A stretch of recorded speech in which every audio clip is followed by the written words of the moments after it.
सभी भक्तों का हार्दिक स्वागत है आज के हमारे इस सैटरडे सत्संग प्रोग्राम में। आज हम बहुत ही इंटरेस्टिंग डिस्कशन करने जा रहे हैं भगवान श्री कृष्ण का हस्तिनापुर से प्रस्थान और द्वारका में प्रवेश। बहुत ही सुंदर वर्णन है श्रीमद् भागवत में भगवान के इस डिस्क्रिप्शन का कि कैसे भगवान जाते हैं। भगवान का तो एक एक क्षण, उनके कार्य का एक एक क्षण गुणगान करने लायक है, गर्यान है, क्योंकि ये परम भगवान है। ये तो सांसारिक लोगों की एक वृत्ति भी हम देखते हैं कि संसार के कई सारे जो लोग हैं वो इस संसार में जो कोई फिल्म सितारे होते हैं या कोई बड़े पर्सनालिटी होती है, उनकी एक एक एक्टिविटी पे रिकॉर्ड रखते हैं कि कौन जो है कब निकल रहा है, कहाँ जा रहा है। जैसे बाहर निकलता है, sir sir sir, madam madam madam, पीछे पड़ जाते हैं, उनकी फोटोज खींचते हैं, उनको ग्रीटिंग्स देते हैं, है ना। जैसे कोई सेलिब्रिटी है, वो बाहर खिड़की में आता है तो उसको सब लोग उधर से देखते हैं, सब उसको हाई करते हैं, वो भी सबको हाथ हिलाता है। तो संसार के लोगों की प्रवृत्ति है कि किसी भी उच्च कोटि के व्यक्ति को ग्रीटिंग्स देना और उसको जो है उसकी एक्टिविटीज़ को नोट करना और उनको जो है फॉलो करना। तो उसी प्रकार से परम भगवान, वो तो उनसे तो परे कोई है ही नहीं सकता। कृष्ण को गीता में कहते हैं, अहम सर्वस्व प्रभवो, मैं सबका प्रभु हूँ, मालिक हूँ। मत्तः परतरम ना अन्यत, मेरे से परतर कोई है ही नहीं। तो ऐसे जो परतर भगवान हैं, वो जब कुछ एक्टिविटी कर रहे हैं, वो बाहर निकल रहे हैं, वही वो उनका कहीं जा रहे हैं, उनका चलना ही जो है अपने आप में गुणगान करने योग्य है। तो बहुत अच्छा आज का हमारा टॉपिक होने वाला है, द्वारका से हस्तिनापुर से प्रस्थान और द्वारका में प्रवेश।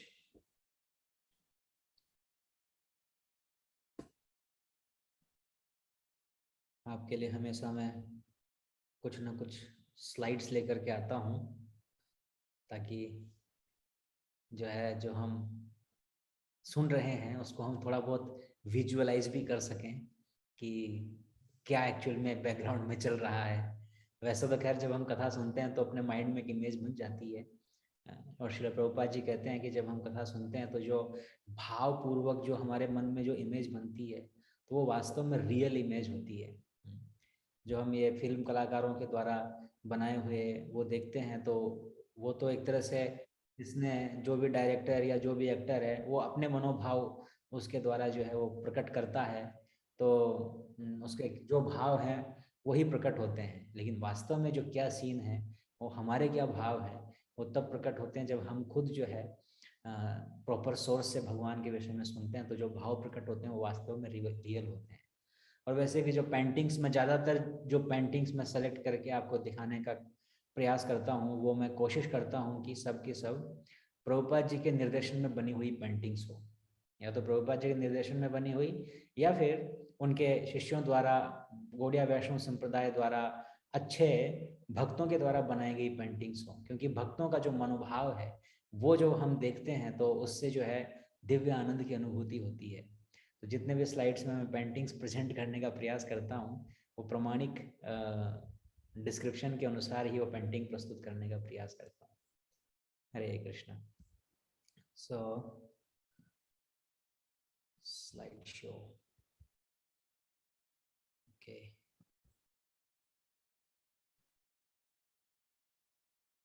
आई होप आपके स्क्रीन पे आ गया होगा। तो हम श्रीमद् भागवत पे चर्चा कर रहे हैं, श्रीमद् भागवत कथा। तो शुरू करने से पहले हम जो है भागवत का गुणगान करेंगे।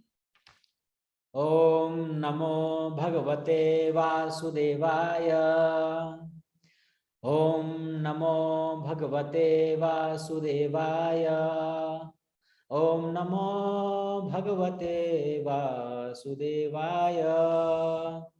नारायणं नमस्कृत्य नरं चैव नरोत्तमं देवीं सरस्वतीं व्यासं ततो जयमुदीरयेत्।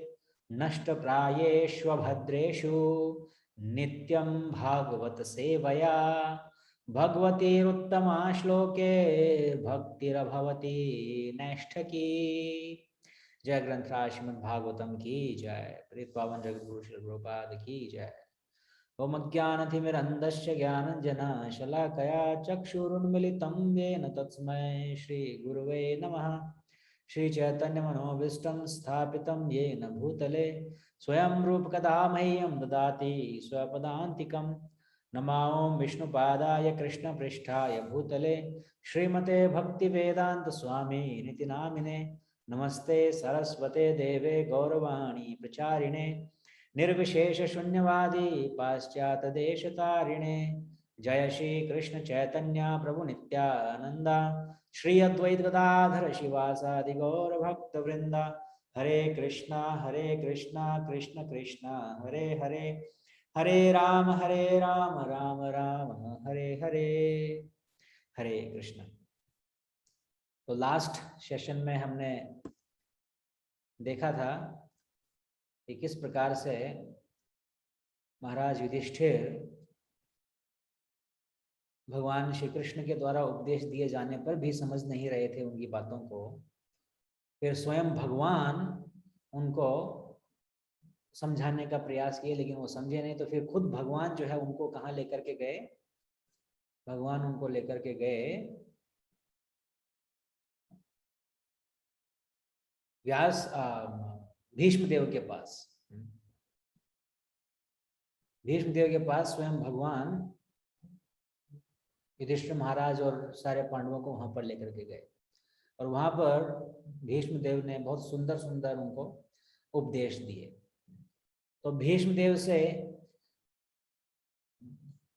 और फिर जो है भीष्म देव ने उपदेश देकर के कृष्ण का गुणगान किया और कृष्ण का स्मरण करते हुए भीष्म देव ने अपना देह का जो है त्याग किया और भगवत धाम को वो प्राप्त हुए। तो भीष्म देव से ज्ञान भरे वचन सुनने के बाद महाराज युधिष्ठिर का जो शोक था कि मेरी वजह से इतने सारे जो है लोग मारे गए, वो जो शोक हो रहा था वो शोक नष्ट हो गया। और फिर वो अपने छोटे भाइयों के साथ मिलकर पृथ्वी पर राज करने लगे।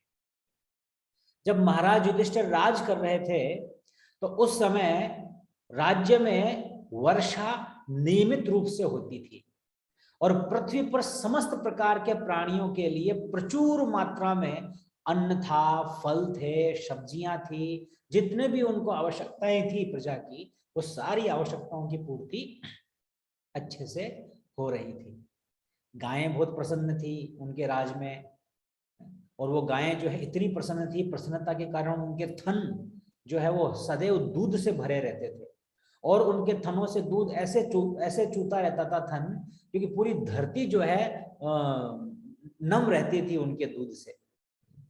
अब आप इमेजिन कर सकते हैं कि कितना जो है वो होगा कि गायों का दूध इतना निकलता था, इतनी सारी गायें जो है धन दूध भरे रहते थे, पूरी धरती उनके दूध से नम रहती थी। कितनी जो है ऐश्वर्य है। इतना ही नहीं, नदियां, समुद्र, पहाड़, पर्वत, वन, लताएं, औषधियां प्रचुर मात्रा में मौजूद थी। अलग से जाकर के ढूंढने का प्रयास नहीं करना पड़ता था, सहज ही मिल जाती थी। यह सब क्यों हो पा रहा था ऐसा? क्योंकि महाराज युधिष्ठिर धर्मपरायण थे और वो धर्म नियमों के आधार पर राज्य कर रहे थे। इस कारण से उनकी प्रजा में मानसिक उद्वेग भी नहीं था, कोई मेंटली डिस्टर्ब नहीं रहता था, सब पीसफुल रहते थे और न कोई शारीरिक रोग से ग्रस्त होता था, कोई बीमारियां भी नहीं लगती थी और न ज्यादा सर्दी पड़ती थी और न ज्यादा गर्मी पड़ती थी। और ये कौन सी जगह है? हस्तिनापुर, जो कि आज दिल्ली कहलाता है। नई दिल्ली, जो दिल्ली है वही हस्तिनापुर था पहले। और अभी दिल्ली की सर्दी भी खतरनाक होती है और दिल्ली की गर्मी भी खतरनाक होती है। और महाराज युधिष्ठिर के समय न ज्यादा सर्दी न ज्यादा गर्मी, बिल्कुल मॉडरेट टेम्परेचर रहता था थ्रू आउट द ईयर। ये वास्तव में एक धर्मपरायण राजा का घोतक है। जब धर्मपरायण राजा राज्य करता है तो समाज अपने आप सुव्यवस्थित हो जाता है। सारी आवश्यकताएं, जो भी लोगों की आवश्यकताएं, वो सारी परिपूर्ण हो जाती है। भूखमरी तो दूर की बात, किसी को कोई छोटा छोटा मोटा रोग भी नहीं सताता है। नदियां बिल्कुल स्वच्छ रहती हैं, समुद्र, पहाड़, पर्वत, ये सब जो है औषधियां प्रदान करते हैं, मिनरल्स प्रदान करते हैं। कुंती महारानी भी कहती कि हे प्रभु आप यहाँ हैं तो ये जो इमे जनपदा स्मृति सब कुछ जो है हमारी समृद्धि पे चार चांद लगा हुआ, बढ़ते ही जा रही है, बढ़ते ही जा रही है। अगर आप हमें छोड़ करके चले गए तो हमारा क्या होगा। तो ऐसा कुंती महारानी भी भगवान से प्रार्थना करती है, क्योंकि भगवान तो स्वयं धर्म ही है, धर्म के प्रणेता हैं। धर्मम तो साक्षात भगवत प्रणीतम, जब धर्म ही भगवान के मुख से निकला हुआ है तो स्वयं जब भगवान आ गए तो सारे धार्मिक नियम वगैरह सब वहां पर आ गए, तो सब कुछ सुचारू रूप से कार्य करता है। अब चूंकि महाराज युधिष्ठिर भी धर्म परायण थे, तो इसलिए जो है उनकी प्रजा पूरी तरह से सुखपूर्वक रह रही थी। ये मानो कि राम राज्य फिर से लौट करके आ गया था। दुर्योधन के समय काफी प्रॉब्लम्स हो गई थी, समस्याएं हो गई थी, लेकिन महाराज युधिष्ठिर जब राजा बने तो उसके बाद में सब कुछ सुचारू रूप से कार्य करने लगा। तो भगवान श्री कृष्ण कुछ महीने हस्तिनापुर में रहे, क्योंकि पिछली बार हमने देखा था, पिछले से पिछले में, कि भगवान जाना चाह रहे थे, लेकिन कुंती महारानी ने प्रार्थना की और फिर सारे पांडवों ने रिक्वेस्ट किया, युधिष्ठिर महाराज ने बोला कि आप कुछ दिन तो रुको, तो इन सब की रिक्वेस्ट पे भगवान जो है रुक गए। तो कुछ महीने तक और रुके हस्तिनापुर में। तो हस्तिनापुर में कुछ महीने भगवान और रहे, फिर वहां से प्रस्थान लेने के लिए महाराज युधिष्ठिर से कृष्ण ने अनुमति मांगी थी। अब आप आज्ञा दीजिए, अब मुझे घर भी जाना है, परिवार संभालना है, उनके भी बीवी बच्चे हैं वहां पर, माता पिता हैं, उन सबको साथ संभालना है, मैं यहाँ पर कब तक पड़ा रहूंगा। तो श्री कृष्ण ने महाराज युधिष्ठिर का सम्मान किया, और सम्मान कैसे किया, उनके चरणों में प्रणाम करके। अब आप देखिए कि भगवान the supreme personality of godhead, Brahma ji जिनके चरणों में आके नतमस्तक हो रहे हैं, होते हैं, वो जो है महाराज युधिष्ठिर को चरण स्पर्श कर रहे हैं। पूरा एक जो है साधारण मनुष्य होता है, उसी प्रकार से भगवान एक्ट कर रहे हैं। तो एक तरह से एक्ट भी कर रहे हैं, और दूसरी तरफ भगवान अपने विनम्रता का प्रदर्शन भी कर रहे हैं। भगवान में कोई घमंड नहीं है इस बात का कि मैं भगवान हूँ।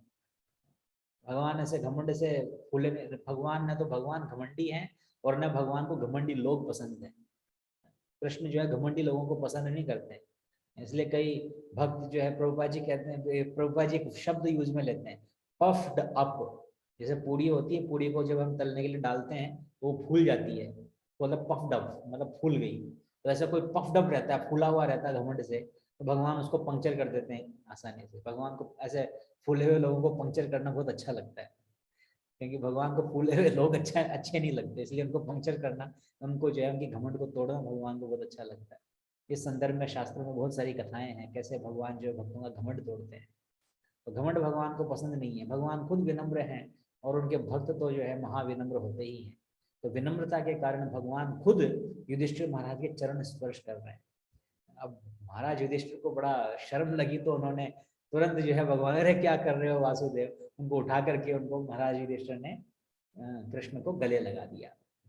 फिर इसके बाद में कृष्ण ने जितने भी उनसे बड़े थे पद में, उम्र में, उन सबको प्रणाम किया और आलिंगन किया, और फिर उसके बाद भगवान रथ पर आरूढ़ हो गए।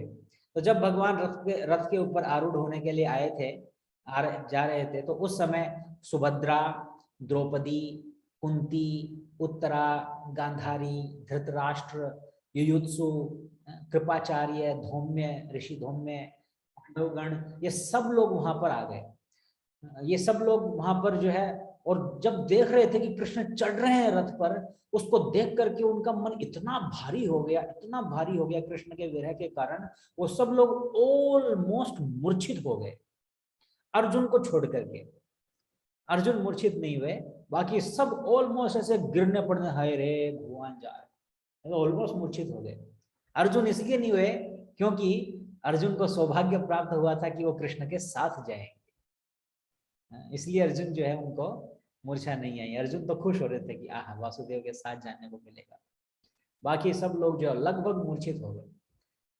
तो उनके लिए अपने प्रिय भगवान से विरह का जो विचार मात्र सहन नहीं हो रहा था। एक्चुअली भक्त भगवान से इतने आसक्त हो जाते हैं कि उनका जो विरह जो है वो उनके लिए अकल्पनीय हो जाता है। उनको लगता है कि मतलब मेरे से दूर नहीं हो जाए भगवान।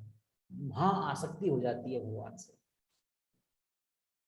उन सब के हृदय जो है द्रवीभूत हो गए, अभी पूरी तरह से ओवरवेल्म हो गए। पलक नेत्रों से, बिना पलक झपकाए, बिल्कुल टकाटक जो है एक टक भगवान को ऐसे निहारते रहे, निहारते रहे। और जो है उस विचार को सोच करके कि भगवान जा रहे हैं, इस विचार को सोच करके उनका हृदय जो है और भारी होता गया, गला रुंध सा गया, और उनका जो है कपकपी आने लग गई, उनको बेहोशी आने लग गई। ये विचार मात्र जो है उनको बेहोशी देने लग गया। उस तरह से जो है भगवान जाने का प्रयास कर रहे हैं। तो अर्जुन जो है वो एक रत्न जड़ित छाता भगवान के पास, भगवान के लिए लेकर के आया। ये आप इस फोटो में यहाँ देख सकते हैं कि अर्जुन जो है वो भगवान के लिए छाता लेकर के खड़े हुए हैं। तो अर्जुन जो है रत्न जड़ित छाता थमा हुआ था, और वहां पर जो है उद्धव और सात्यकी जो है वो भगवान को पंखा भी झल रहे थे।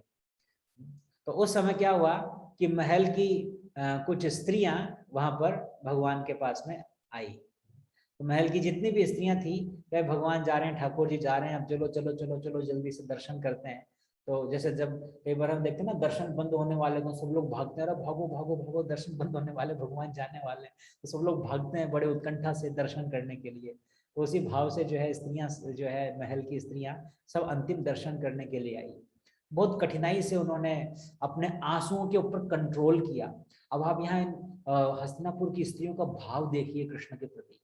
उनको विरह के कारण आंखों में आंसू आने वाले हैं, लेकिन उन आंसुओं को वो स्त्रियां कंट्रोल कर रही हैं, क्योंकि वे जानती थी कि जब कोई व्यक्ति जा रहा है तो उस समय आंसू बहाना अशुभ है। क्योंकि नॉर्मली क्या होता है कि जब कोई मर जाता है, उसको डेड बॉडी को लेके जाते हैं, तो स्त्रियां पीछे विलाप करती है, रोती है कि हाय रे मर गए, आप जाओ मत, आप वापिस आ जाओ, तो ऐसे विलाप करती है। तो एक तरह से, लेकिन कोई जिंदा व्यक्ति अगर कहीं जा रहा है तो उसके ऊपर रोना अशुभ संकेत है। तो स्त्रियां नहीं चाहती थी कि कुछ अशुभ संकेत हो, तो अपने मन को जो है मार करके वो अपने आंसुओं को रोक रही है। तो महल की सारी स्त्रियां जो है अंतिम दर्शन के लिए आई, और बहुत कठिनाई से उन्होंने अपने आंसुओं को रोका, क्योंकि वो जानती थी कि प्रस्थान के समय जब कोई जा रहा है तो उस समय आंसू बहाना शुभ नहीं है। तो लज्जा और प्रेमवश कुरुवंश की जो स्त्रियां थी, वो जो है भगवान के दर्शन करने के लिए आई। और कुछ स्त्रियां जो है महल की छतों पर चढ़ गई और छतों से भगवान के ऊपर पुष्प वर्षा कर रही हैं। और साथ ही जो है वो भगवान के सम्मान में कई सारे नगाड़े, ढोल और अन्य वाद्य यंत्र बज रहे हैं। एक तरह से उत्सव की भांति जो है चल रहा है। जैसे हम भगवान कई बार मंदिर से निकलते हैं, भगवान पालकी यात्रा या हम शोभा यात्रा कुछ करते हैं, तो भगवान निकलते हैं, तो ऐसे थोड़ी ना कि हम तो निकलते हैं तो चुपचाप निकलते हैं घर से, कुंडी लगा करके चारों तरफ देखते हुए भाई कोई मांगने वाला नहीं मिल जाए, टेंशन में निकलते हैं बाहर। लेकिन भगवान जब निकलते हैं तो वो जो है बिल्कुल, भक्त लोग ऐसे आदर सम्मान करते हैं, भगवान का दर्शन करने के लिए भीड़ उमड़ पड़ती है। ढोल नगाड़े हैं, करतल करताल मृदंग, भगवान का गुणगान भजन कीर्तन सब चालू हो जाता है। तो भगवान निकल रहे हैं हस्तिनापुर से, तो उनके सम्मान में जो है विभिन्न प्रकार के नगाड़े, ढोल, वाद्य यंत्र आदि बज रहे, पूरा एक उत्सव के जैसा माहौल हो रहा है। जगन्नाथ रथ यात्रा होती है तो भगवान अपने घर से मंदिर से निकलते हैं, तो कितना उत्सव के साथ उनको लेकर के जाया जाता है अपनी मौसी गुंडीचा के घर पे। उसी प्रकार से भगवान जो है हस्तिनापुर से भी निकल रहे हैं, तो बड़ा उत्सव मनाया जा रहा है। तो भगवान जब निकल रहे हैं तो अर्जुन ने तो छाता पकड़ा हुआ था, जो अभी हमने पिछली फोटो में देखा कि अर्जुन जो है छाता पकड़ा हुआ था। और वहां पर कुछ ब्राह्मण लोग आए हुए थे, वो लोग मंगलाचरण प्रेयर्स गा रहे थे, भगवान के गुणगान में मंगलाचरण प्रेयर्स गा रहे थे। और स्त्रियां जो है वो महलों की छत पर जमा हो गई, और वहां आपस में जो है वो बातें कर रही हैं। और वो बातें करते करते चर्चा कर रही थी कि देखो द्वारका की, वो आपस में जो है बातें कर रही हैं कि द्वारका में श्री कृष्ण की रानियां और वृंदावन की गोपियां कितनी सौभाग्यशाली हैं, कितना सौभाग्य है, उनको नित्य कृष्ण का संग मिलता है। हमें तो कुछ समय के लिए मिला, और अब जो है ठाकुर जी हमें छोड़ करके जा रहे हैं। और वहां जाएंगे, द्वारका में जाएंगे और अपनी पत्नियों के साथ में सदैव के लिए रहेंगे, और वहां की स्त्रियां रोज उनका दर्शन कर सकती हैं। जब भगवान अपने महल से निकल करके अपने सुधर्मा में जाते हैं, अपने असेंबली हॉल में जाते हैं, तो सब के सब उनका दर्शन करने का उनको डेली सौभाग्य प्राप्त होता है। हम कितनी अभागी हैं, हमें तो बस थोड़े समय के लिए इनका दर्शन करने को मिला है। और अब भगवान जो है हमें छोड़ करके जा रहे हैं। तो इस तरह से जो है स्त्रियां चर्चा कर रही हैं भगवान के दिव्य लीलाओं की। ऐसी चर्चा एक्चुअली में जब गोपियां और ये जो या हस्तिनापुर की स्त्रियां या मथुरा की स्त्रियां या द्वारका की स्त्रियां जब इस तरह से भगवान का गुणगान करती है या फिर कंपेयर करती हैं कि देखो वो कितना जो है सौभाग्यशाली है, हम तो दुर्भाग्यशाली है, भगवान का जो है उनको संग प्राप्त होता है। तो ऐसी जो चर्चाएं हैं, ऐसी जो चर्चाएं जब कृष्ण सुनते हैं ऐसी चर्चाओं को, तो श्री कृष्ण को ऐसी चर्चाएं उन वैदिक मंत्रों से ज्यादा आकर्षित करती है जो वेदों में वर्णित है। वेदों में इतने सुंदर सुंदर वैदिक मंत्र, वैदिक स्तुतियां जो है भगवान के लिए वर्णित है, लेकिन वो भगवान को इतना आकर्षित नहीं करती जितनी इन स्त्रियों की जो आपस में परस्पर ये जो चर्चाएं चल रही हैं, ये चर्चाएं भगवान को आकर्षित करती है। इवन कई जगह शास्त्रों में तो ये भी लिखा गया है कि जो वृंदावन की गोपियां कृष्ण को ताना मारती हैं, कृष्ण को गालियां देती हैं, मक्खन चुराते हैं या फिर उनको परेशान करते हैं, छेड़ते हैं, कपड़े चुरा लेते हैं, चीर हरण करते हैं, तो ताना देती हैं, गालियां देती हैं, तो वहां ये कहा गया है कि कृष्ण को दी गई गालियां कृष्ण को इतनी मधुर लगती है सुनने में जितनी उनको ब्रह्मा जी के द्वारा सुंदर सुंदर श्लोकों में की हुई स्तुतियां भी अच्छी नहीं लगती। एक तरफ ब्रह्मा जी स्तुति गा रहे हैं और एक तरफ ब्रज की बालाएं जो है उनको ताना दे रही हो, तो भगवान वो ताना सुनने के लिए जाएंगे, ब्रह्मा जी की स्तुति छोड़ देंगे। तो इतना जो है भगवान को अच्छी लगती है ये भावपूर्ण चर्चाएं। तो इस तरह से जो है ये चर्चाएं कर रही थी हस्तिनापुर की स्त्रियां। तो भगवान श्री कृष्ण मंद मंद मुस्का रहे हैं, मंद मंद मुस्काते हुए उन स्त्रियों की ओर भगवान जो है देखने लगे।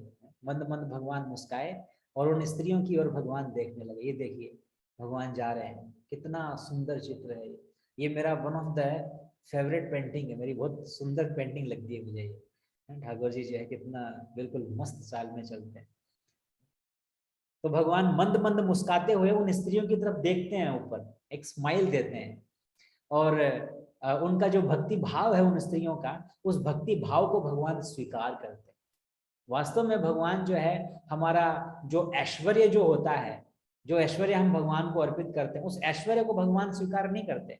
चाहे कितने लुची पूरी पकौड़ा जो है भगवान को आप भोग लगाओ, चाहे कितना ही जो है सुंदर आलीशान मंदिर बना करके आप उनकी सेवा करो या कितना ही कुछ करो, भगवान उसको उतना स्वीकार नहीं करते हैं जितना कि वो भक्त के भाव को स्वीकार करते हैं। तो इसका अर्थ ये नहीं कि आपके पास में भगवान के जो है ऐश्वर्यपूर्ण सेवा करने की क्षमता है, लेकिन फिर भी आप वो छोड़ करके आप खाली भाव दिखा रहे हो, ऐसा नहीं है। क्षमता है तो आपको करना भी चाहिए, लेकिन अगर नहीं भी है तो आप भाव जो दर्शित करते हो, भगवान उस भाव को स्वीकार कर लेते हैं।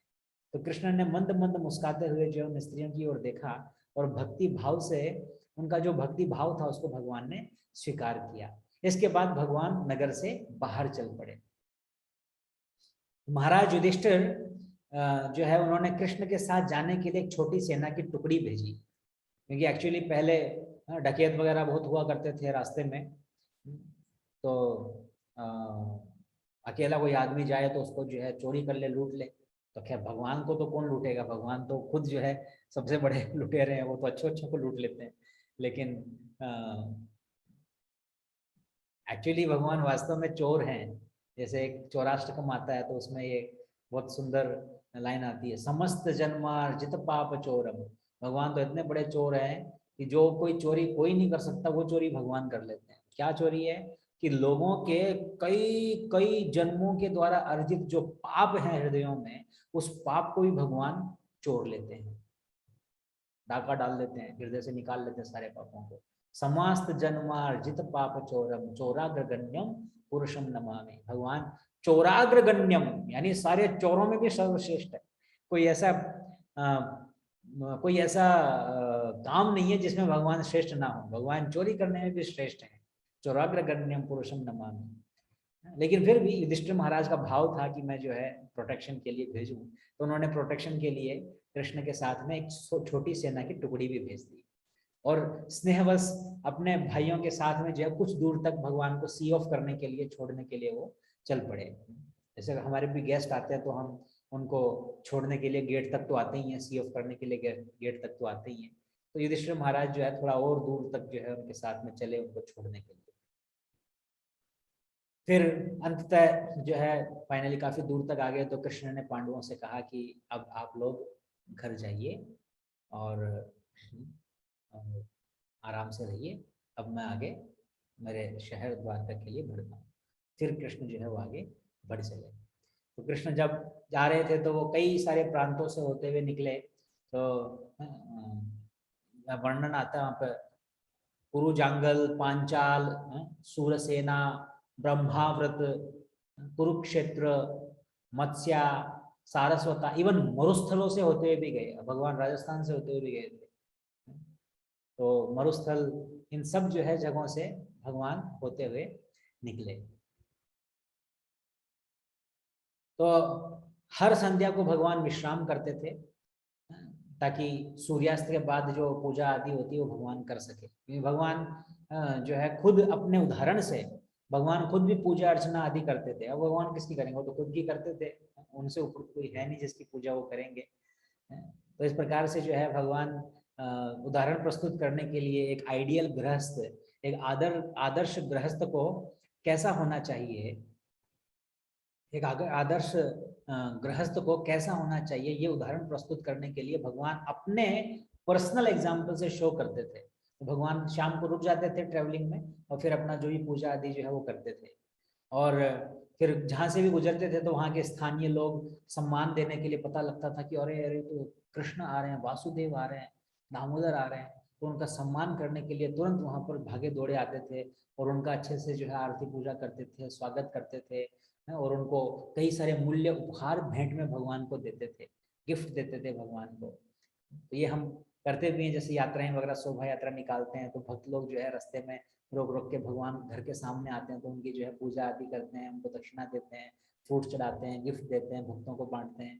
तो उस प्रकार से जो है भगवान जब जा रहे हैं हस्तिनापुर से द्वारका की तरफ, तो वहाँ रास्ते में जितने भी गाँव आदि आ रहे हैं तो वहाँ पर लोग उनका आदर सम्मान कर रहे हैं भगवान का। फिर अंततः भगवान गुजरात के थ्रू जाते हुए सोवीर और आभीर प्रांतों से होते हुए भगवान श्री कृष्ण अपने द्वारका नगरी पर पहुंच गए। तो भगवान की जो द्वारका नगरी है उसका एक नाम और दिया गया है शास्त्रों में, जिसका नाम है अनर्थ। अनर्थ में नहीं, जहां पर कोई आर्त नहीं है, दुख नहीं है, कष्ट नहीं है। तो द्वारका की सीमाओं पर पहुंच करके भगवान ने क्या किया, भगवान ने वहां पहुंच करके अपना शंख बजाया। भगवान के शंख का क्या नाम है, भगवान के शंख का नाम है पांचजन्य। भगवत गीता में पहले ही अध्याय में पांडवों के सारे शंखों के नाम और कृष्ण के शंख का नाम दिया गया है। पांचजन्यम ऋषिकेशो देवदत्तम धनंजय पौंड्रम दद्म महाशंखो भीम कर्म बकोदरा अनंत विजयो राजा कुंती पुत्रो युधिष्ठिरः नकुल सहदेवश्च सुघोष मणिपुष्पका। तो ये जो है शंख, सबके एक एक शंख हैं। तो कृष्ण के शंख का नाम है पांचजन्य। पांचजन्य ऋषिकेशो, ऋषिकेश भगवान का एक नाम है ऋषिकेश। ऋषिक शब्द का अर्थ होता है इंद्रियां, और ईश का अर्थ होता है स्वामी, मालिक, जो सबकी इंद्रियों को कंट्रोल करते हैं, ऋषिकेश। तो उनके शंख का क्या नाम है, पांचजन्य। तो भगवान जब द्वारका की सीमा पर पहुंचे तो वहां आकर के उन्होंने क्या, अपना शंख निकाला और शंख बजाया जोर से। पांचजन्य ऋषिकेश, और शंख बजाया। तो ये शंख क्यों बजाया, ताकि वो आगमन की सूचना देते कि भाई मैं आ गया हूँ, मैं आ रहा हूँ, सब लोग सुन लो, मैं आ रहा हूँ। अपना शंख बजाया। और भगवान के शंख की ध्वनि दिव्य है, वो अलग ही धरातल पर है, साधारण शंखों की जैसी आवाज नहीं है। तो सब लोग जितने भी द्वारकावासी थे वो जो है तुरंत सब लोग अलर्ट हो गए, अरे अरे वासुदेव आ गए, वासुदेव आ गए। तो श्री कृष्ण की लालिमा युक्त होठों से स्पर्श, होठों के स्पर्श से वो जो श्वेत शंख था, वो जो सफेद शंख था, वो भगवान के रेड रेड जो होठ थे उनका स्पर्श पाने से वो शंख भी लाल हो गया। और ऐसा प्रतीत हो रहा था, ऐसा लग रहा था कि मानो कोई सफेद हंस कमल पुष्पों की कोमल डंडियों में खिल रहा हो। कितना सुंदर वर्णन भक्त ने दिया गया है। कोई सफेद बगुला जो है, हंस जो है वो कमल, लाल लाल कमल की डंडियों में खेल रहा हो, ऐसा लग रहा है कि भगवान के कमल ओठों को जो है छू करके वो लाल हो गया पूरी तरह से। पांचजन्य भी। पांचजन्य बड़ा भाग्यशाली है, बीच बीच में बांसुरी की जैसे उसको भी मौका मिलता है भगवान के अधर पान करने का, अधर रस का पान करने का। इसलिए गोपियां तो कई बार जो है गाली देती है, गाली तो क्या देती है, मतलब थोड़ी ईर्ष्यालु हो जाती है बांसुरी को लेकर के, कि इस वेणु को, इस बांसुरी को पता नहीं है कौन सा इसने पुण्य किया था, ये हमेशा जो है कृष्ण का अध्यामत पीती रहती है। हम दुर्भागी हैं जो हमें कृष्ण का अध्याम प्राप्त नहीं होता, तो इसको जो है हमेशा मिलता रहता है, हमें उससे जो है जलन होती है। तो ऐसा वो भाव प्रकट करती हैं गोपियां। तो पांचजन्य जो है शंख जो है उसको भी मौका मिलता रहता है बीच बीच में। तो भगवान जब द्वारका की नगरी पर पहुंचे, तो पहुंचते ही उन्होंने अपना शंख जोर से बजाया, तो सबको आभास हो गया। तो द्वारकावासी जो है लंबे समय से भगवान के विरह में त्रस्त थे कि हे नाथ आप कब आएंगे, हे गोविंद कब आएंगे, हे कृष्ण कब आएंगे, हे मुकुंद कब आएंगे। तो पूरी तरह से वो विरह में त्रस्त थे। लेकिन जैसे ही उन्होंने दिव्य ध्वनि सुनी, जैसे ही उन्होंने सुना कि जो है ये भगवान का शंख है, तो तुरंत जो है अपनी चिर प्रतीक्षा छोड़ करके भगवान का दर्शन करने के लिए दौड़ करके वो नगर के बाहर आ गए और आनंद भरे वचनों से वो कृष्ण का स्वागत करने लगे। और स्वागत करते हुए उन्होंने भगवान को मालाएं पहनाई, उनको पुष्प जो है चढ़ाए और उनको कई सारे भेंट दिया भगवान को। और वहां पर एकत्र होकर के जो जन समुदाय जो है वो भगवान से कहने लगा, सारे लोग जो है वहां पर आ गए और भगवान से कहने लगे, हे भगवान, ये हमारा परम सौभाग्य है कि आज से फिर से हम जो है आपकी छत्र छाया हमें मिलने वाली है। अब हम फिर से आपके स्नेह भरी दृष्टि से युक्त मुस्कुराते हुए मुखमंडल का दर्शन कर सकेंगे। इतना लंबा समय हो गया, क्योंकि भगवान काफी लंबे समय से जो है चले गए थे। वो पूरा महाभारत का युद्ध हुआ और वो सब जो है सारा घटनाक्रम हुआ, और उसके बाद में कुछ महीनों और रुके युधिष्ठिर महाराज के रिक्वेस्ट पे, तो कई ऑलमोस्ट साल भर निकल चुका था भगवान को गए।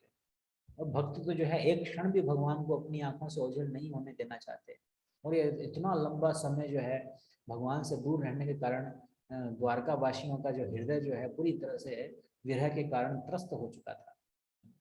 तो आज जो है इनको इतनी प्रसन्नता हो रही है, और उस प्रसन्नता में भगवान से कह रहे हैं कि अब हमें छत्र छाया आपकी मिल गई, और आपकी जो स्नेह भरी प्रेम पूर्वक जो दृष्टिपात करते हुए जो आपका मुखमंडल है, उसके हम दर्शन रोज कर सकेंगे।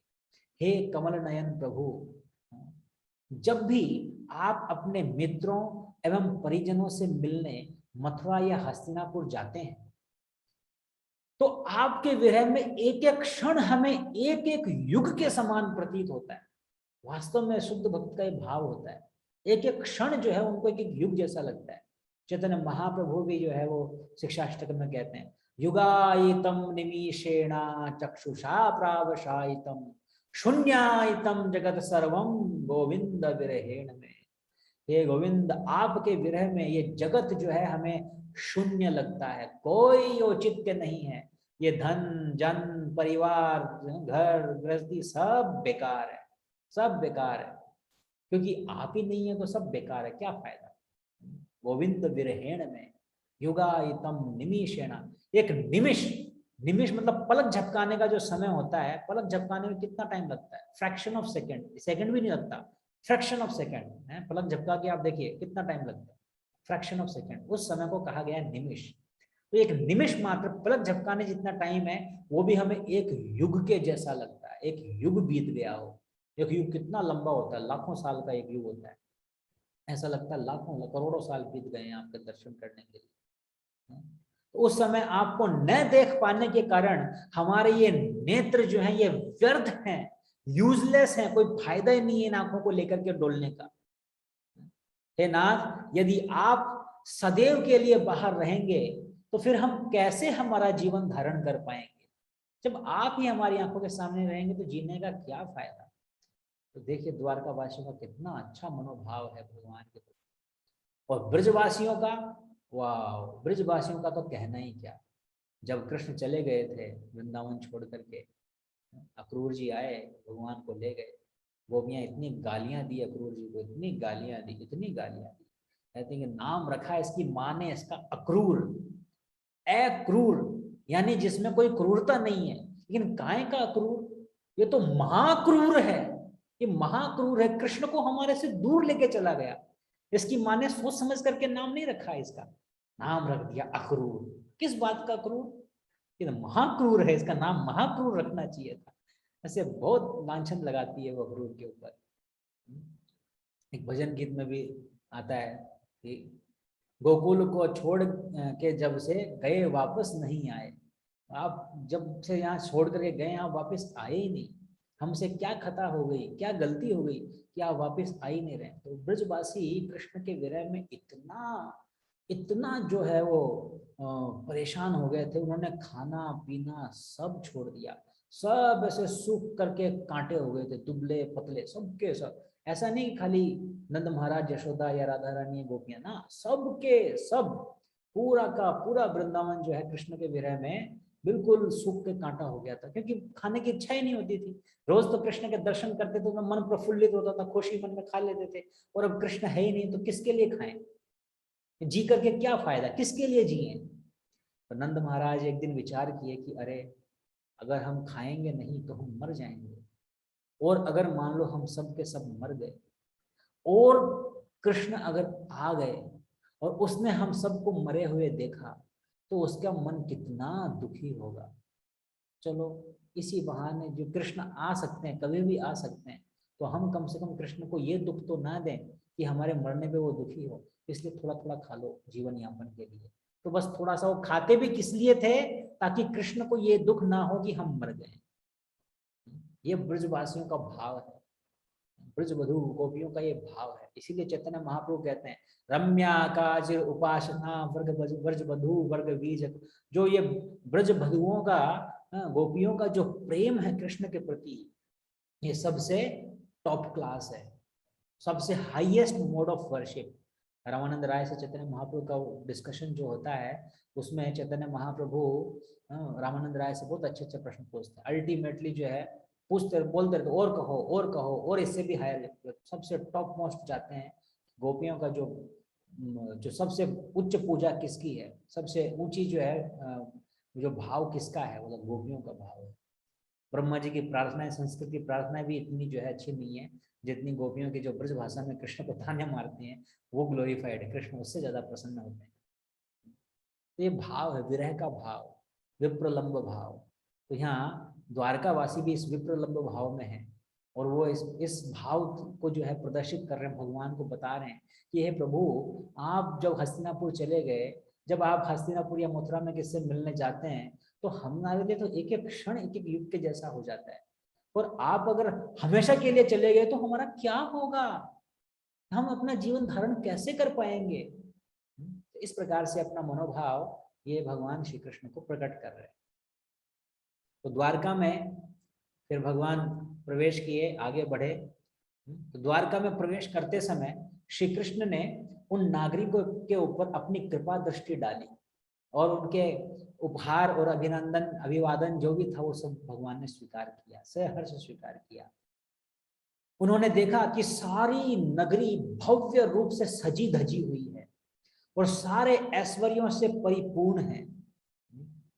सड़कों पे, बाजारों में, सार्वजनिक उद्यानों को अच्छी तरह से साफ सुथरा करके सुगंधित जल का छिड़काव किया गया है।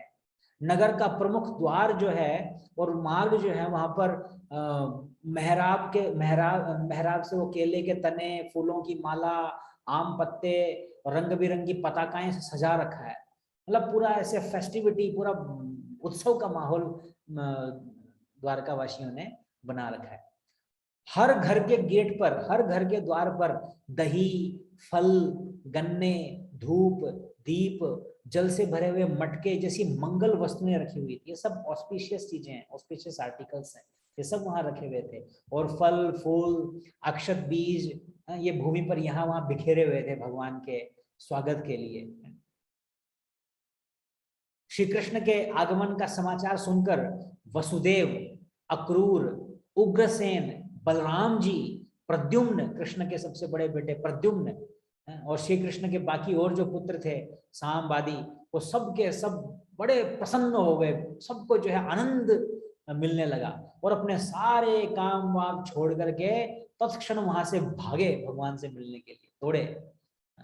ब्राह्मणों और हाथियों को आगे रखते हुए वे अपने अपने रथों पर आरूढ़ हो गए। भगवान द्वारका की बॉर्डर में एंटर हुए ही थे और जो यहाँ से ये भागे, ब्राह्मण और हाथियों को आगे रखा और बिगुल और अन्य वाद्य यंत्रों के साथ वैदिक मंत्रों का मिश्रित जो स्वर था वो इतना मधुर हो रहा था कि मानो वैकुंठ जो है यहीं पर आता। जहाँ भगवान भगवान खुद वैकुंठ है, तो भगवान है तो वहां तो होगा ही। विभिन्न वाहनों पर सवार होकर सैकड़ों विख्यात स्त्रियां जो है वो सुंदर वस्त्र और आभूषण से सुसज्जित होकर के वहां पहुंची। वे सभी भगवान का दर्शन करने के लिए उत्कंठित थी, बहुत उनको ईगरनेस थी भगवान का दर्शन करने के लिए। इन सब के साथ वहां और भी अनेक प्रकार के नट आए थे, गायक आए थे, डांसर्स आए थे, बड़े बड़े विद्वान वक्ता आए थे और जो श्री कृष्ण की प्रसन्नता के लिए अपनी अपनी प्रतिभाओं का प्रदर्शन करना चाहते थे। वास्तव में द्वारका का प्रत्येक नागरिक भगवान का स्वागत करने के लिए वहां पर उपस्थित था। कोई एक ऐसा व्यक्ति नहीं था जो ना आया हो, सबके सब भगवान का स्वागत करने के लिए आए थे। और भगवान ने बदले में सबका यथोचित आदर और सम्मान किया। ऐसे घमंड नहीं कि मैं, हाँ भगवान सब आ रहे हैं, हाँ ठीक है ठीक है ठीक ना, सबको जो है सम्मान दे रहे हैं, यथोचित सम्मान दे रहे हैं, किसी को भी अवॉइड नहीं कर रहे हैं भगवान। इसीलिए जब जगन्नाथ जी निकलते हैं या भगवान की शोभा यात्रा निकलती है तो हमें निकलना चाहिए अपने घर से, ओहो भगवान आ रहे हैं, चलो निकलो, चलो चलो चलो। ऐसे घर में बैठा नहीं रहना चाहिए, हाँ चलो ठीक है चल रहा है, अपने क्या है, अपन तो मैच देखते हैं, अपन तो टीवी देखते हैं, अपन तो अखबार पढ़ लेते हैं, अपन तो गप्पे मार लेते हैं ना। जैसे द्वारकावासी जो है सब के सब भाग रहे हैं, उसी प्रकार से हमें भी सारे काम छोड़ के भगवान का स्वागत करने के लिए भागना चाहिए। तो एक मानो एक बहुत बड़ा उत्सव वहां पर हो गया हो। भगवान ने प्रत्येक व्यक्ति के स्तर के अनुसार सब व्यवहार किया, जिसका जो स्तर था ये यथामाम प्रवदन्ते ताम, जो जिस स्तर पर था उसके अनुसार भगवान ने व्यवहार किया। किसी के सामने सिर झुका करके भगवान ने जो है अभिवादन किया, किसी से बातचीत करके और कैसे हो, सब बढ़िया है, घर में सब ठीक है, बातचीत किया। किसी को जो जो मित्र जैसा था उसको आलिंगन किया, और दोस्त कैसे हो। किसी के साथ में हैंडशेक किया, भगवान हाथ भी मिलाते थे, प्रभुपा जी लिखते हैं हैंडशेक, ये हाथ मिलाने का प्रचलन कोई आज से नहीं है, हाथ पहले भी मिलाते थे। किसी से हाथ मिलाया भगवान ने, और किसी को केवल देख करके मुस्कुरा दिए, हाँ कैसे हो, ठीक है सब बढ़िया है, देख के मुस्कुरा दिया भगवान। और किसी को आश्वासन दिया, किसी को आशीर्वाद दिया। तो इस तरह से भगवान जो जिस स्तर पर था उसके अनुसार भगवान ने सबके साथ में रेसिप्रोकेट किया द्वारका में। फिर जब श्री कृष्ण ने अपने वरिष्ठ परिजनों और ब्राह्मणों के साथ मार्ग से जब भगवान गुजर रहे थे तो कई स्त्रियां अपने महलों की छत पर चढ़ गई और वहां चढ़ करके जो है भगवान का दर्शन करने लगी, भगवान को देखने लगी। मानो उन स्त्रियों के लिए बहुत बड़ा कोई उत्सव हो रहा हो यहाँ पर। यद्यपि द्वारकावासी प्रतिदिन समस्त सौंदर्य के आगार भगवान श्री कृष्ण को देखते थे, लेकिन फिर भी उनका मन संतुष्ट नहीं होता था। भगवान को देख करके मन संतुष्ट नहीं होता। अभी आप यहाँ मंदिर में देखिए, रोज भगवान सेम भगवान है, वही गिरधारी दाऊ जी है, हम रोज देखते हैं उनको, लेकिन फिर भी रोज एक नया रस आता है भगवान। यमुनाचार्य बहुत बड़े संत हुए हैं, वो एक प्रार्थना लिखते हैं, यद वधी मम चित्त कृष्ण पदार बंदयो नव नव रसधाम निरंतमासी। जब जिस जिस समय मेरा चित्त जो है कृष्ण के पदार बिंद में लगता है, भगवान के मैं दर्शन करता हूँ, उनके चरण कमलों का दर्शन करता हूँ, तो नव नव रस नव नव नव नया नया रस का मुझे अनुभव होने लगता है। अभी संसार में हम किसी एक चीज को देखेंगे एक बार दो बार तीन बार, फिर मन उब जाएगा, ठीक है यार छोड़ो। लेकिन भगवान को नित्य जो है हम दर्शन करते हैं, लेकिन नित्य एक नए आनंद की अनुभूति होती है। रोज मंगला आरती जाते हैं तो सेम भगवान दिखते हैं, लेकिन रोज एक नया आनंद की अनुभूति होती है। क्यों? क्योंकि भगवान का ये विशेषता है, नव यौवनम, एवरी टाइम भगवान फ्रेश रहते हैं, और एवरी टाइम भगवान का हम दर्शन करते हैं तो हम भी फ्रेश हो जाते हैं, एक नया आनंद की अनुभूति होती है। तो इसी प्रकार से द्वारका की स्त्रियां रोज भगवान के दर्शन करती थी, द्वारकावासी सब भगवान के दर्शन करते थे, लेकिन फिर उनका मन कभी संतुष्ट नहीं होता था। तो मार्ग से गुजरते समय श्री कृष्ण के सिर के ऊपर एक छत्र था जो कि उनको तेज धूप से बचा रहा था। ये जो फोटो है इसका ये वर्णन यहाँ पर अब आता है। तो भगवान के सिर के ऊपर एक छत्र था जो उनको तेज धूप से बचा रहा था। और दोनों ओर से भक्त जो है उनको चंवर और मोरपंख जो है वो उससे हवा कर रहे थे, और सड़कों पर फूल बिछे हुए थे।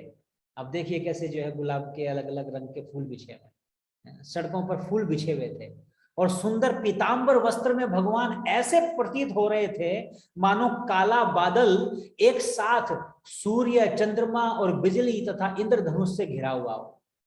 भगवान के पीतांबर जो है, पीतांबर और छत्र सब इस ऐसा लग रहा था कि ये कोई काला बादल जो है, भगवान का शरीर का रंग सांवला काला था, तो काला बादल एक सूर्य, चंद्रमा, बिजली और इंद्रधनुष से घिरा हुआ हो।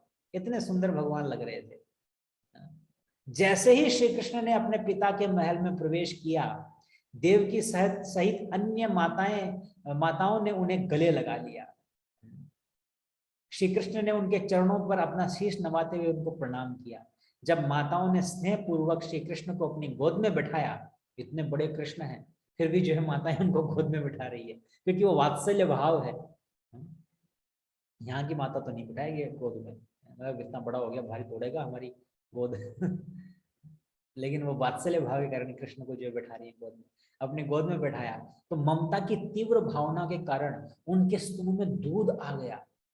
भगवान इतने बड़े हो गए हैं और वो जो है उनकी उम्र भी काफी हो गई है, लेकिन इतना तीव्र स्नेह है, इतना तीव्र वात्सल्य भाव है, उनके स्तनों में दूध आ गया वात्सल्य भाव के कारण, और उनकी आंखों से जो है कृष्ण के प्रति अश्रु धारा बहने लगी प्रेम के कारण, खुशी के कारण, और परिणाम स्वरूप उनकी पूरी देह जो है उस आंखों के आंसुओं में भीग गई। भगवान की जो है देह भीग गई उनके आंसुओं से। फिर वहां भगवान माताओं से मिलने के बाद भगवान निकले और अपने महल में आए। विरह के लंबे समय के पश्चात अपने स्वामी को देख करके सारी की सारी रानियां हर्षोल्लास से भर उठी। अब ऐसा नहीं है कि भगवान अपने महल में आए तो 16,108 रानियां उनको एक साथ मिल रही ना। 16,108 महल थे और भगवान एक साथ 16,108 महल में जाते थे, क्योंकि वो अपना विस्तार कर लेते थे। और हर रानी को लगता था कि कृष्ण मेरे से मिलने के लिए, ऐसा नहीं लगता था कि अरे कृष्ण अभी तो उससे मिल रहे हैं, मेरे से शायद बाद में मिलेंगे। ऐसे अगर मिलते तो फिर एक रानी का नंबर जो है 16,108 दिन बाद में आता, बैठी रहती वो नहीं। भगवान दिव्य, भगवान साधारण व्यक्ति नहीं है, वो अपने आप को विभाजित कर लेते थे 16,108 भागों में। वो आगे वर्णन आएगा कि किस प्रकार से नारद मुनि द्वारका में भगवान से मिलने जाते हैं और वो देखते हैं कि एक जगह तो कृष्ण बच्चों के साथ खेल रहे हैं, एक जगह कृष्ण जो है चौपड़ खेल रहे हैं अपनी रानी के साथ में, एक जगह कृष्ण भोजन कर रहे हैं, एक जगह रानी के साथ में बतिया रहे हैं। तो ऐसे जो है एक ही कृष्ण जो है अलग अलग महल में अलग अलग गतिविधि कर रहे हैं। तो ये भगवान की दिव्यता है। तो भगवान जो है हर रानी के महल में गए, विस्तार करके एक साथ जो है रानी के महल। तो इतने लंबे समय से अपने स्वामी से विछोह के कारण वो रानियों ने जब कृष्ण को देखा, अपने स्वामी को देखा, तो हर्षोल्लास से भर उठी। अब तक मानो वे ध्यान अवस्था में बैठी थी, कृष्ण का ध्यान कर रही थी। अचानक श्री कृष्ण को देख करके उन्होंने लज्जाते हुए अपनी हथेलियों से अपना चेहरा ढक लिया है। जैसे स्त्री का स्वभाव होता है, एकदम से एकदम तो चेहरा ढक लिया, अरे कृष्ण आ गए, अपना चेहरा हथेलियों से ढक लिया। और फिर अपने नेत्रों के कोने से श्री कृष्ण को देखने लगी। उनको देखते हुए सारी की सारी रानियों ने सर्वप्रथम श्री कृष्ण को अपने हृदय की गहराइयों में कसकर उनका आलिंगन किया, फिर अपने नेत्रों से उनका आलिंगन किया, अंत में अपने पुत्रों को श्री कृष्ण के पास भेजकर उनके माध्यम से आलिंगन किया। असल में जो है रानियां ऐसे नहीं कि डायरेक्ट जाकर के आलिंगन कर रही है, पहले तो अपने हृदय की गहराइयों से आलिंगन किया कृष्ण का, और फिर अपने नेत्रों से देख करके कृष्ण का आलिंगन किया। फिर उन्होंने अपने पुत्र को भेजा, जब पुत्र जाकर के कृष्ण से लिपटे तो एक तरह से पुत्र के माध्यम से जो है उन रानियों ने कृष्ण का आलिंगन किया। यद्यपि रानियों ने अपनी भावनाओं को रोकने का बहुत प्रयत्न किया, परंतु इतने लंबे समय के बाद अपने स्वामी के दर्शन के कारण उनके आंखों से आंसू बहने लगे। वो रोक नहीं पाई अपने आप को, उनकी आंखों से अश्रुधारा बहने लग गई। तो ये सरल हृदय स्त्रियां कृष्ण को अपने प्रेमी, अपने पति मानती थी, और चूंकि कृष्ण कभी भी उन्हें छोड़कर नहीं जाना चाहते थे, तो उन्हें लगता था कि मानो कृष्ण मेरी मुट्ठी में है। कई बार जो है पति कहता है कि ना मैं तुम्हें कभी छोड़ करके नहीं जाऊंगा, तो उसको लगता है कि यस ये मेरे मुट्ठी में है। लेकिन कृष्ण तो चले गए, तो फिर उनको काफी दुख हुआ, परंतु वास्तव में श्री कृष्ण की अगाध महिमाओं से अनभिज्ञ थी, वो नहीं जानते थे भगवान की क्या महिमा है। यद्यपि उनकी मंत्र मुग्ध करती हुई मुस्कान और उनकी कामुक दृष्टि काम देव को भी मात देने की शक्ति रखती थी, वे कभी भी श्री कृष्ण की इंद्रियों को झकझोर नहीं पाई। कभी भी श्री कृष्ण को वास्तव में जो है वो अपने अदाओं से कृष्ण को कभी झकझोर नहीं पाई। क्योंकि हमने पिछले उसमें पढ़ा था कि उन्होंने भीष्मदेव ने कहा था कि कृष्ण जो है वो वास्तव में ब्रह्मचारी, क्योंकि उनकी इंद्रियां जो है विचलित नहीं होती भौतिक काम के द्वारा। ये रानियां जो है, पटरानियां कृष्ण की, एक एक रानी जो है इतनी सुंदर और इतनी गुणवान है, वो तक कृष्ण को जब झकझोर नहीं पाई, तो बाकियों का तो कहना ही क्या। क्योंकि भगवान पूरी तरह से निरासक्त थे, भगवान को कोई आसक्ति नहीं थी। यही भगवान की भगवत्ता है वास्तव में। भौतिक प्रकृति के गुणों के निकट संपर्क में रहते हुए भी भगवान उससे अप्रभावित रहते हैं। माया जवनिका छन्नम मज्ञा दोक्षम अव्ययम न लक्ष्य से मूड दृष्टा नटो नाट्य धरो। भगवान इवन जो है ऐसा लगता कि माया में है, लेकिन वो माया से अलूफ है। जैसे मकड़ी जो है वो एक जाल बनाती है, लेकिन मकड़ी उस जाल में नहीं फंसती है, कोई दूसरा ये फंसता है। मकड़ी उस जाल में रह करके भी जाल में नहीं फंसती है। उसी प्रकार से भगवान ये संसार रचते हैं और संसार में भगवान एक्टिविटी भी करते हैं। ऐसा लगता है कि संसार में रमे हुए हैं, लेकिन भगवान उससे अभिन्न है। तो इस प्रकार जो भक्त भगवान का आश्रय लेते हैं वे भी भौतिक प्रकृति के गुणों से प्रभावित नहीं होते हैं। तो इसीलिए हम सबको चाहिए कि हम भगवान का, जिस प्रकार से द्वारका वासियों का जो भगवान के प्रति भाव है, वैसा भाव भी हमारे हृदय में प्रकट हो और हम भी पूर्ण रूप से इस संसार से आसक्त न होकर के भगवान से आसक्त हो जाए। यही हमारी सबकी प्रार्थना होनी चाहिए। हरे कृष्ण। आज का तो ये वर्णन था कैसे भगवान द्वारका में प्रवेश करते हैं। बहुत सुंदर वर्णन भागवत में दिया गया है। अब नेक्स्ट जो हमारा चर्चा होगा वो होगा महाराज परीक्षित के जन्म के ऊपर, कि किस प्रकार से महाराज परीक्षित का जन्म होता है और क्या क्या गतिविधि महाराज परीक्षित करते हैं। महाराज परीक्षित का गुणगान अगले सेशन में हम करेंगे।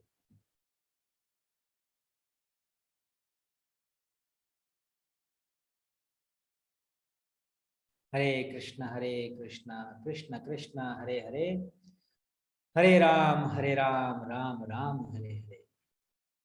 हरे कृष्ण। किसी का कोई प्रश्न है या कोई कमेंट है तो आप हैंड रेज कर सकते हैं। महेश पंजाई प्रभु जी का हैंड रेज हुआ है। यस प्रभु जी, हरे कृष्णा। हरे कृष्ण प्रभु जी। प्रभु जी, एक मैं इंसिडेंट शेयर करना चाह रहा था कि बहुत बहुत साल पहले हम भक्तों के साथ उडुपी यात्रा गए थे। तो उडुपी मंदिर का एक रथ होता है और जो बहुत बड़ा कॉम्प्लेक्स है उधर मंदिर का, तो वहाँ रथ का वो होता है, रथ यात्रा निकलती है। ये महीने में करीबन 1 महीना तक निकलती है, 1 साल के अंदर, या 40 दिन। तो जिस दिन हम गए थे तो हम रथ के पीछे जा रहे थे और अपने अपने घरों से, जो जितने भी घर थे वहां पे उस कंपाउंड में, लोग बाहर आके भगवान को प्रणाम कर रहे थे। तो चलते चलते हम, क्योंकि मैं थोड़ा रथ के आगे जा रहा था, तो मेरी नजर एक घर पे पड़ी जहाँ पे एक गृहिणी थी। वो अपने किचन में काम कर रही थी, क्योंकि दरवाजा खुला था तो मुझे दिख गया बहुत दूर से। और जैसे ही कीर्तन की आवाज पास आने लगी, मैंने देखा कि वो अपने किचन से दरवाजे तक, जो कि करीबन 40 फीट या 35 फीट का रास्ता रहा होगा, इतनी तेज दौड़ के आई, सब काम छोड़ के, और फिर बाहर दरवाजा के आगे उन्होंने अपने भगवान जी को हाथ जोड़े, प्रणाम किया। तो मैं हमेशा सोचता था कि वो वहीं रहते हैं, ऐसा नहीं कि वो तो कॉम्प्लेक्स में रहते हैं। हर साल ये होता है, हर दिन होता है। तो आज आपने जो वर्णन किया वो शास्त्रिक दृष्टि मिल गई कि वो कितना उनका भाव था। Hare Krishna. Thank you for sharing.